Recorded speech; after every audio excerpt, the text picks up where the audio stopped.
Twumve twana twanjye n'abaraza urukundo,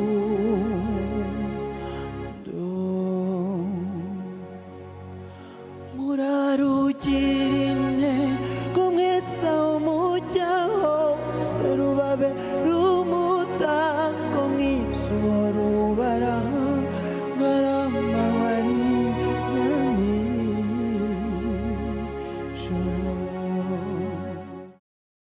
Dear friends, Excellencies,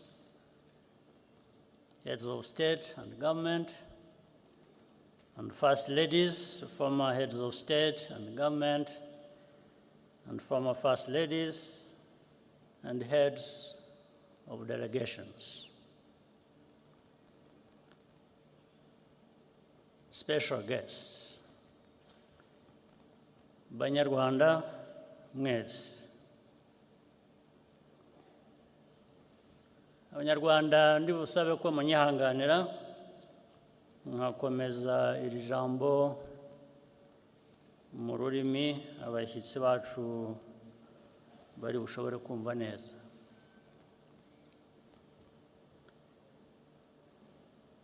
Today, our hearts are filled with grief and gratitude in equal measure. We remember our dead and are also grateful for what Rwanda has become. To the survivors among us,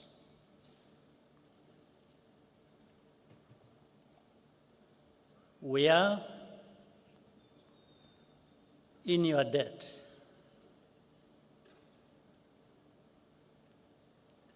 We asked you to do the impossible by carrying the burden of reconciliation on your shoulders, and you continue to do so, continue to do the impossible for our nation every single day, and we thank you.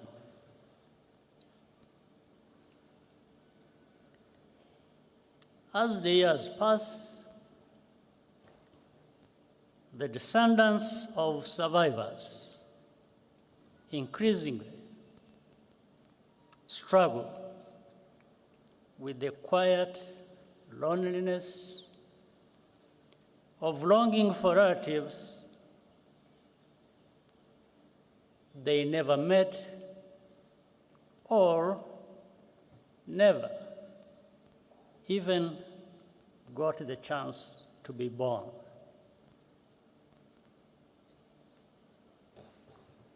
Today, we are thinking of you as well. Our tears flow inward, but we carry on as a family. Countless Rwandans also resisted the call to genocide. Some paid the ultimate price for that courage, and we honor their memory. Our journey has been long and tough. Rwanda was completely humbled by the magnitude of our loss. And the lessons we learned are engraved in blood.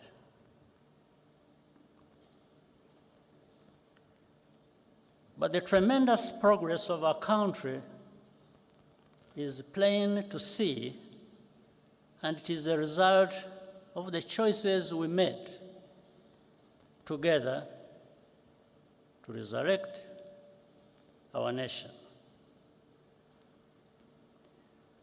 The foundation of everything is unity.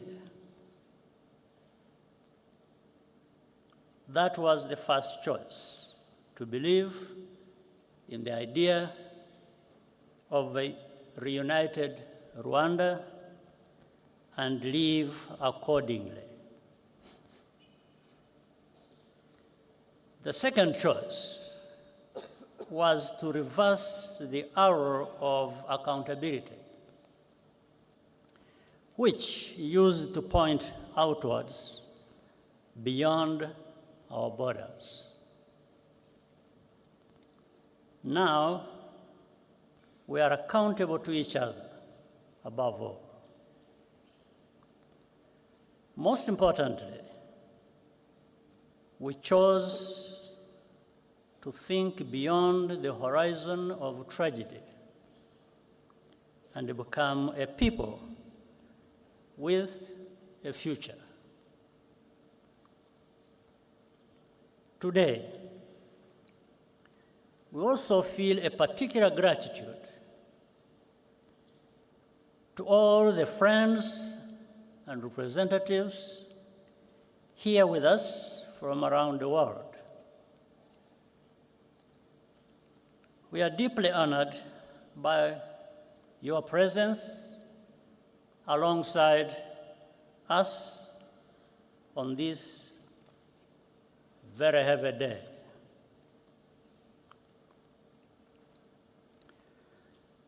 The contributions you have made to Rwanda's rebirth are enormous and have helped us to stand where we are now. I want to recognize a few while also asking for forgiveness for not being able to mention all who deserve it. For example, Uganda, which carried the burden of Rwanda's internal problems for so many years and was even blamed for that. The leadership and the people of Ethiopia and Eritrea helped us in starting to rebuild at that time. In fact, Prime Minister Abiy Ahmed, who is here, even served as a young peacekeeper in the immediate aftermath of the genocide. There is Kenya, Burundi, the Democratic Republic of Congo hosted large members and numbers of Rwandan refugees and gave them a home. Tanzania as well, and also played a unique role at many critical points, including hosting and facilitating the Arusha peace process. And here, I must single out the late President Julius Nyerere, who embodied the spirit which laid that foundation. The Republic of Congo has been a productive partner in rebuilding and more. Many of the countries represented here today also sent their sons and daughters to serve as peacekeepers in Rwanda. Those soldiers did not fail Rwanda. it was the international community which failed all of us, whether from contempt or cowardice.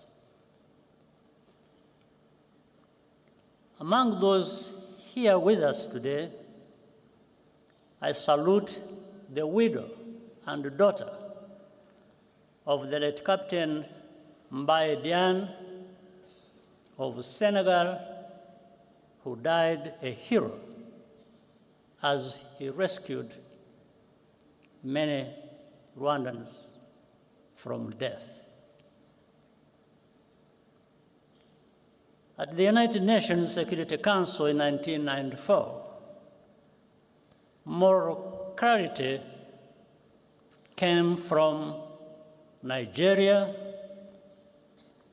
the Czech Republic, and even as far away as New Zealand.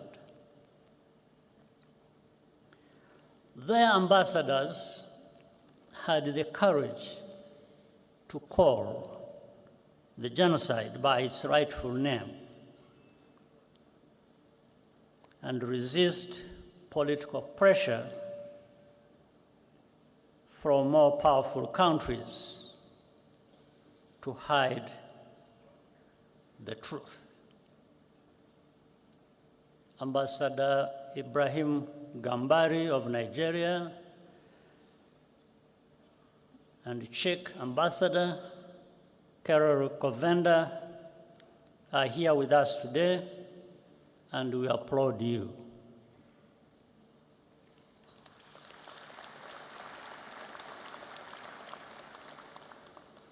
Even in countries where government policy was on the wrong side of history,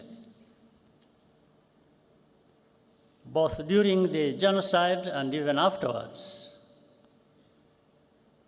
there were always individuals who stood out for their honesty and humanity. We shall always be grateful.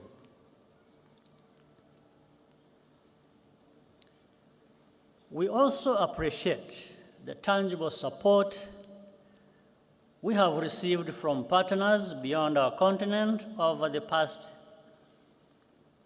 30 years. In Europe, the United States, Asia, and many international organizations and philanthropies. A notable example of solidarity came to us from South Africa, one among many. Indeed, the entire arc of our continent's hopes and agonies could be seen in those few months of 1994. As South Africa ended apartheid and elected Nelson Mandela president, in Rwanda, the last genocide of the 20th century was being carried out.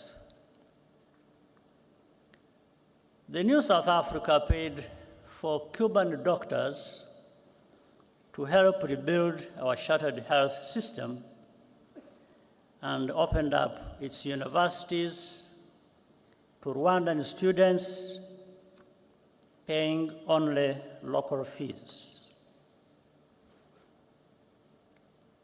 Among the hundreds of students who benefited from South Africa's generosity, some were orphaned survivors,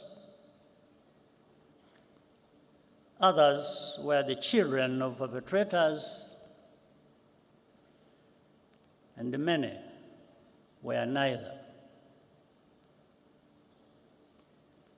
Most have gone on to become leaders in our country in different fields. Today, they live a completely new life. What lessons have really been learned about the nature of genocide and the value of life? I want to share a personal story, which I usually keep to myself.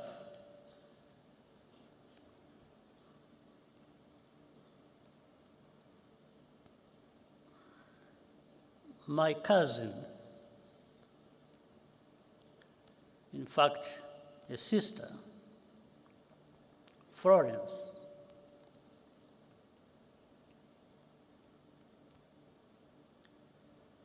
worked for the United Nations Development Program in Rwanda for more than 15 years. After the genocide started, she was trapped in her house near the Camp Kigali Army Barracks with her niece and other children and neighbors, around a dozen people in total. The telephone in Francis' house still worked, and I called her several times using my satellite phone. Each time we spoke, she was more desperate, but our forces could not reach the area. When the commander of the UN peacekeeping mission, General Dallaire, visited me where I was in Mulindi, I asked him to rescue Florence.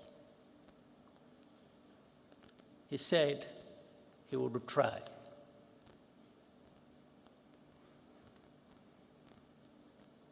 The last time I talked to her, I asked her if anyone had come. She said no, and started crying.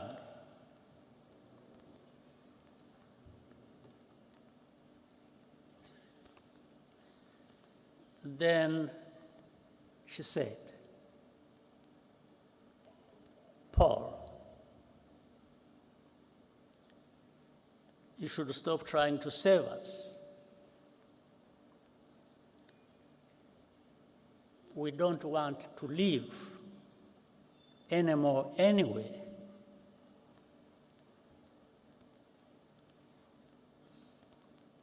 I quickly understood what she was saying, and she hung up.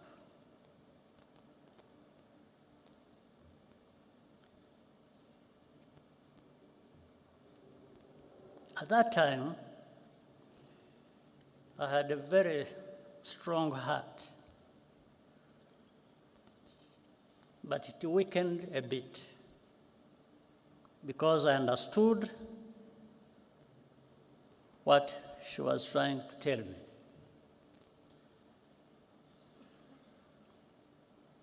On the morning of May 16th, following a month of torture, they were all killed, except for one niece who managed to escape, and thanks to a good neighbor. It later emerged that a Rwandan working at the UNDP betrayed his Tutsi colleagues to the killers. Witnesses remember him celebrating Florence's murder the night after the attack. He continued his career with the United Nations for many years, even after evidence implicating him emerged. He's still a free man, now living in France.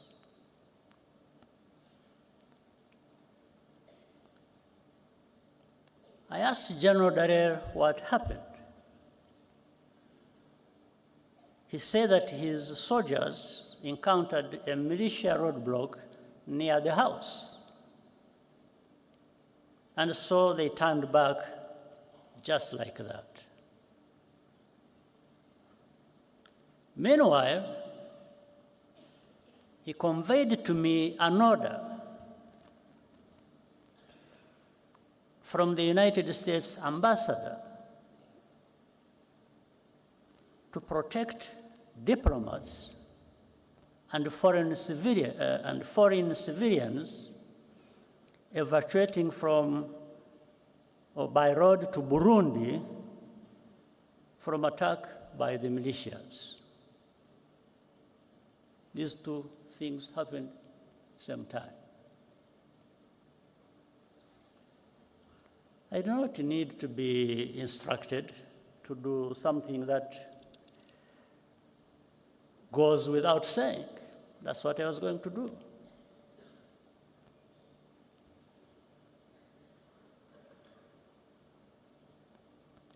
But the militias ran away, or rather peacekeepers ran away from militias, were manning a roadblock.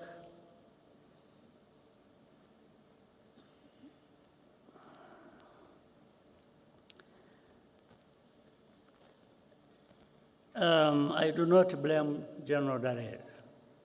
He's a good man who did the best that could be done in the worst conditions imaginable, and who has consistently borne witness to the truth despite the personal cost. Nevertheless, in the contrast between the two cases, I took note of the value that is attached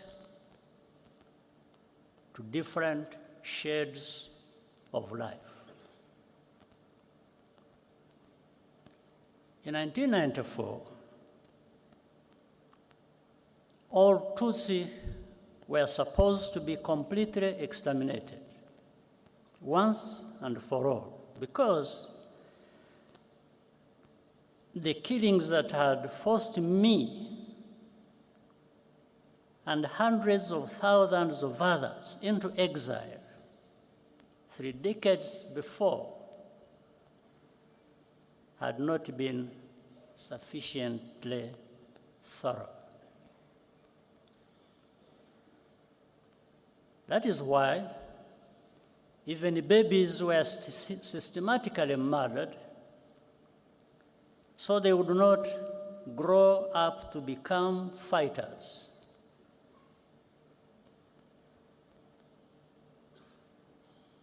Rwandans will never understand why any country would remain intentionally vague about who was targeted in the genocide. I don't understand it. Such ambiguity is in fact a form of denial which is a crime in and of itself. And Rwanda will always challenge it.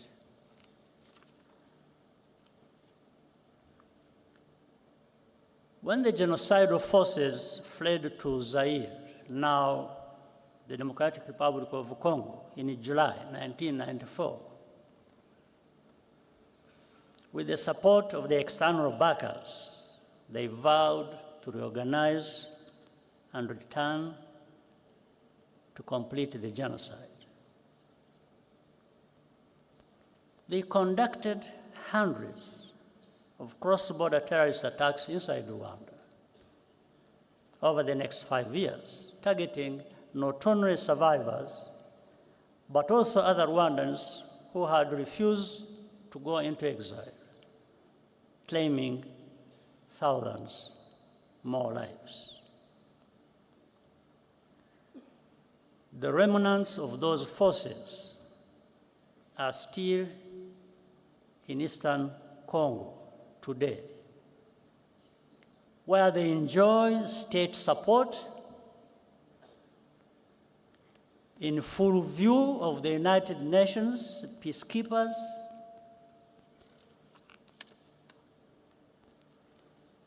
their objectives have not changed.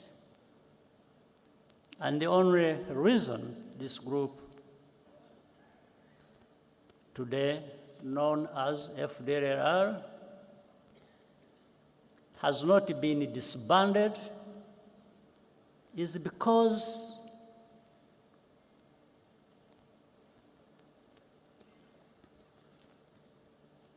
their continued existence serves some unspoken interest.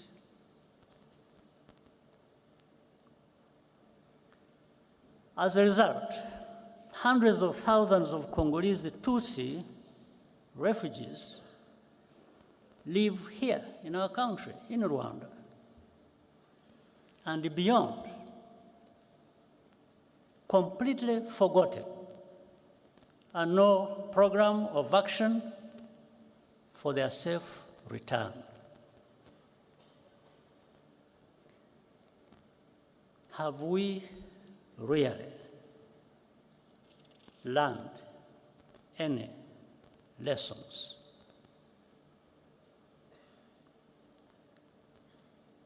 We see too many actors, even some from Africa,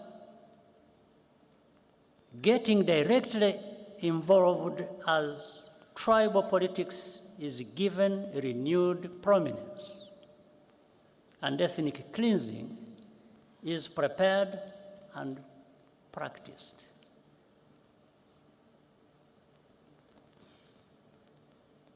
What has happened to us? Is this the Africa we want to live in? Is this the kind of world we want?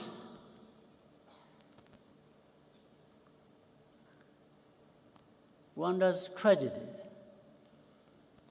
is a warning. The process of division and extremism, which leads to genocide, can happen anywhere if left unchecked. Throughout history, survivors of mass atrocities are always expected to be quiet, to censor themselves, or else be erased and even blamed for their own misfortune. Their testimony is living evidence of complicity, and it unsettles the fictions which comfort the enablers and the bystanders. The more Rwanda takes full responsibility for its own safety and dignity, the more intensely the established truth about the genocide is questioned and revised. Over time, in the media controlled by the powerful in the world, in this world, victims are rebranded as villains And even this very moment of commemoration is derived as a mere political tactic. It is not. It never has been.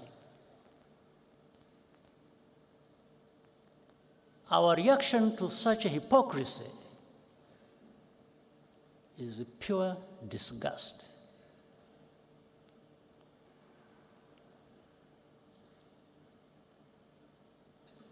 We commemorate because those lives mattered to us. Rwandans cannot afford to be indifferent to root causes of genocide. We will always pay maximum attention, even if we are alone.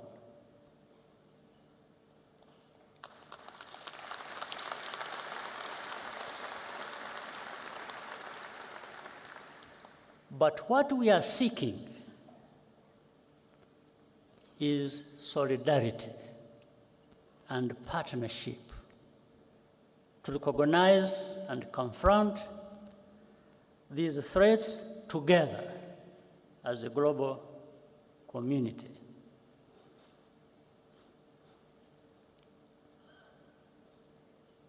I will tell you another story.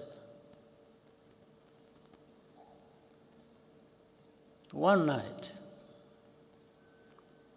in the later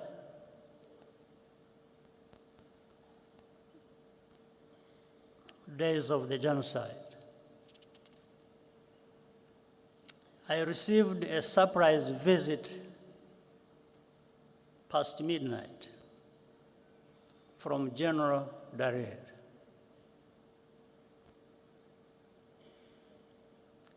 He brought a written message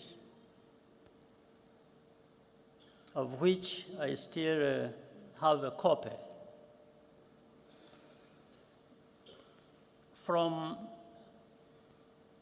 the French general commanding the force that France had just deployed in the western part of our country, that Operation Turquoise.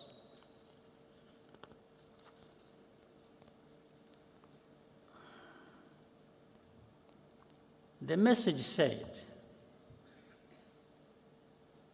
that we would pay a heavy price, meaning those of us, the RPF, if our forces dared to try to capture the town of Butare, that is in southern part of our country. So, and General Dallaire gave me additional advice. He said, in fact, he warned me. He said that the French had attacked helicopters and all kinds of arms.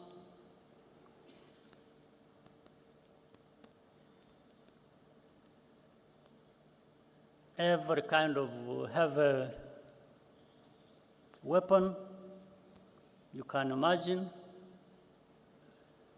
And therefore, we are prepared to use them against us if we did not comply.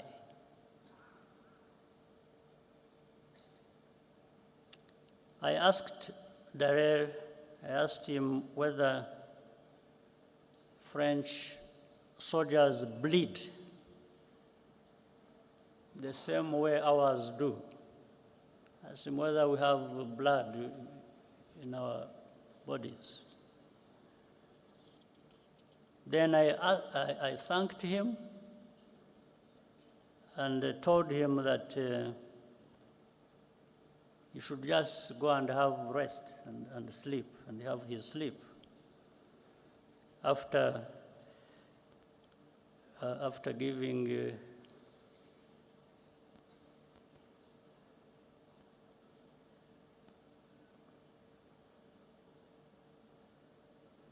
after informing the French that our response would follow. And it did.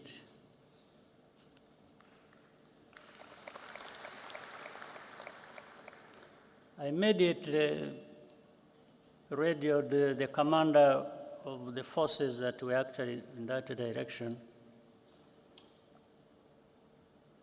in that area. Is called Fred Ibingira.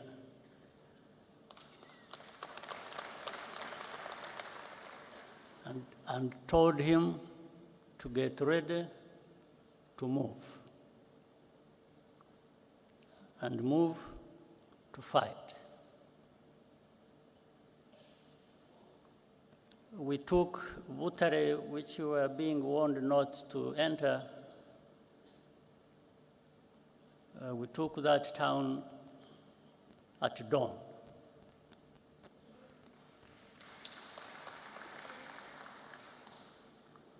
Within weeks, the entire country had been secured.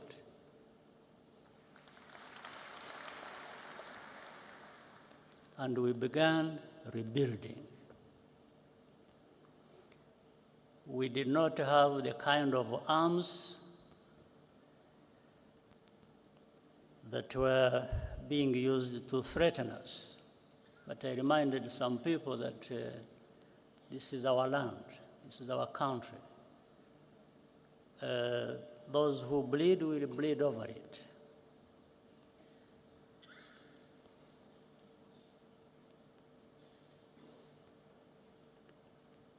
We had lost all fear.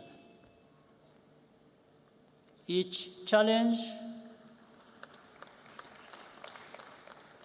or indignity just made us stronger. After the genocide, we faced the puzzle of how to prevent it from recurring.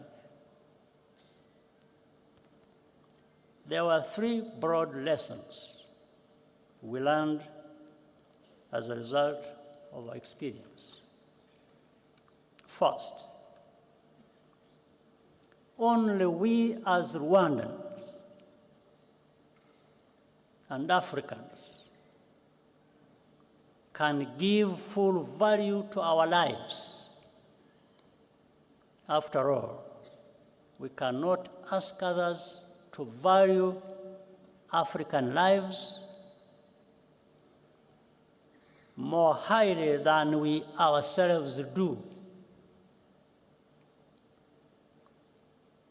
That is the root of our duty to preserve memory and tell our history as we lived it. Second, never wait for rescue or ask for permission to do what is right to protect people.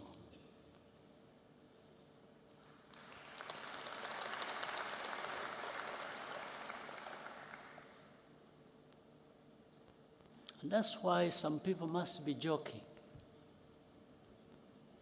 when they threaten us with all kinds of things and they don't know what they're talking about.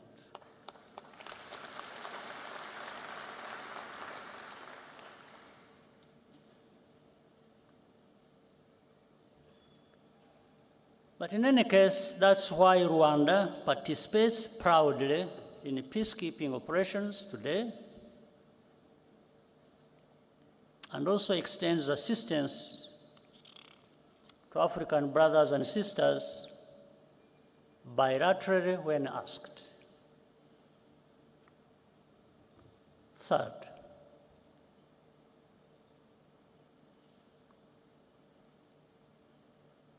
stand firm against the politics of ethnic populism in any form.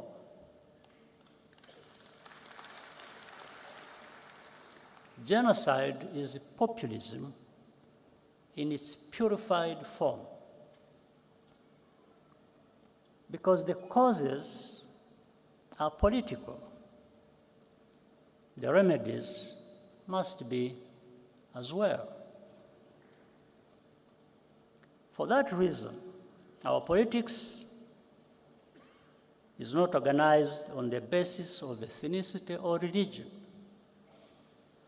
and it never will be again.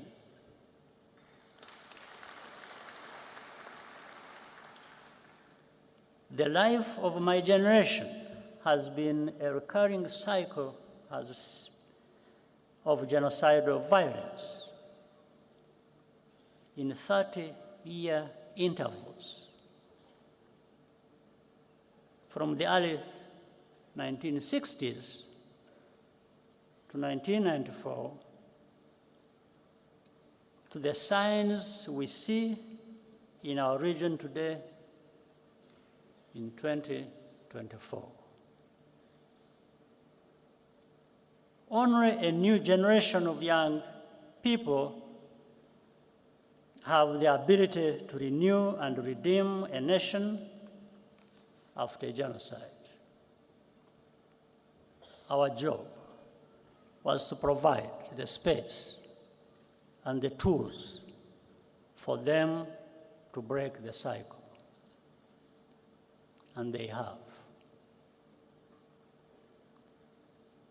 What gives us hope and confidence are the children we saw in the performance area, or the youth who created the tradition of Walk to Remember that will occur later today.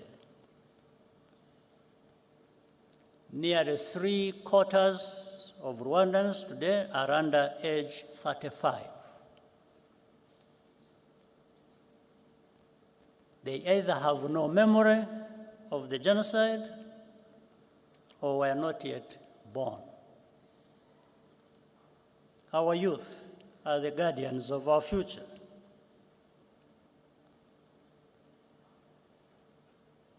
And the foundation of our unity, with a mindset that is totally different from the generation before. Today, it is all Rwandans who have conquered fear. Nothing can be worse than what we have already experienced. This is a nation of 14 million people who are ready to confront any attempt to take us backwards.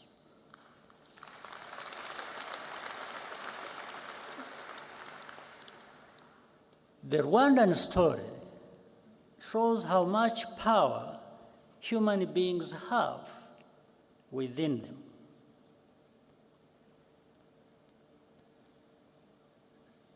Whatever power you do have, you might as well use it to tell the truth and do what is right. During the genocide, people were sometimes given the option of paying for a less painful death. There is another story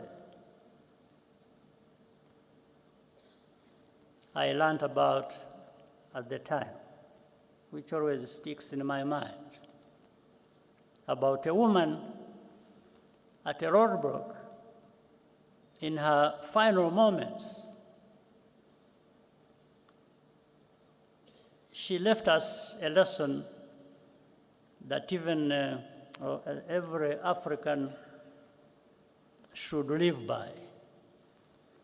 Every African should live by this lesson. When asked by the killers how she wanted to die, she looked them in the eye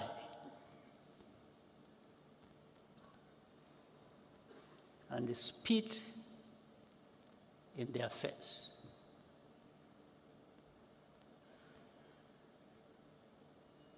Today, because of the accident of survival, our only choice is what life we want to live.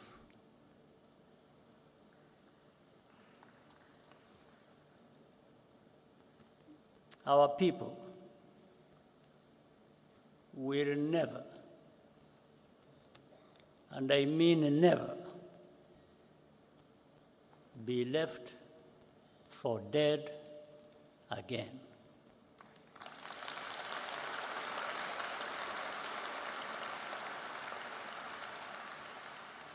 I thank you.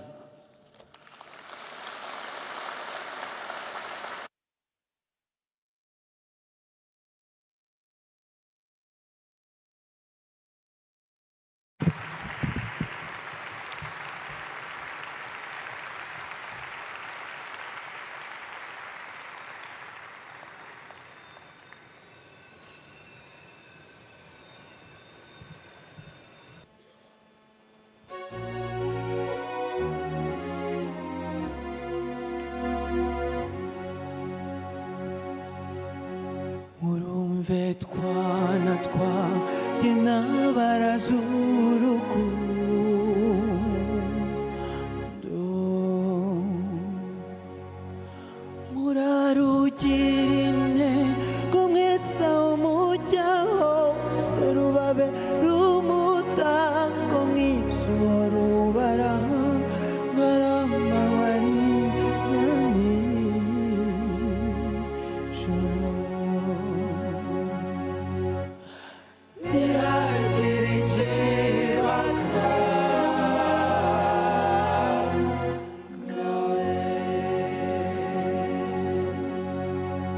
Muzabona ibibagora bizaka gutambamira urwo rukundo, murabe maso hatagira umwanzu bacamo icyanzu,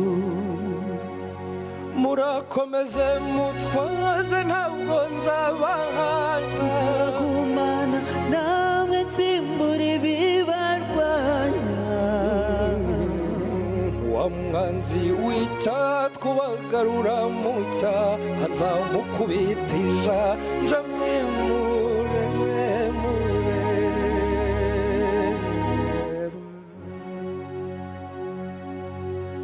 muhumure naratsinze nemekuru rukundo,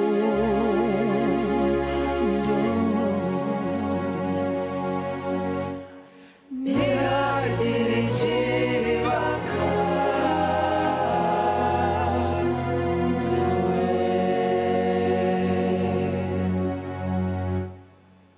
murizihirane cyane, mumenye kunda n'umwanya wanjye, ntibaguhinda kandi umusanga ntukabikangwe, ujye umpamagara nanjye nze tujye tujyana, ntiyashire n'inzozi ururumureba,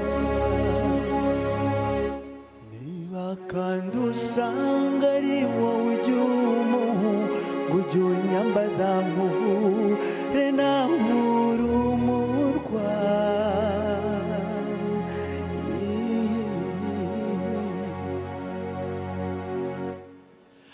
Muhumure naratsinze niyemere ku rukundo,